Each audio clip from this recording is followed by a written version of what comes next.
రకడ వచ్చే యేసయ్య వచ్చు వేళాయగా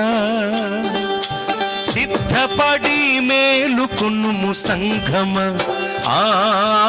సిద్ధపడి మేలుకొనుము సంఘమా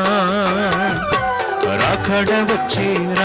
వచ్చే యేసయ్య వచ్చు వేళాయగా సిద్ధపడి మేలుకొనుము సంఘమా సిద్ధపడి మేలుకొనుము సంఘమా ధరలో యేసు మాటలు ధ్యానము చేయుచుండుమా ధరలో యేసు మాటలు ధ్యానము చేయు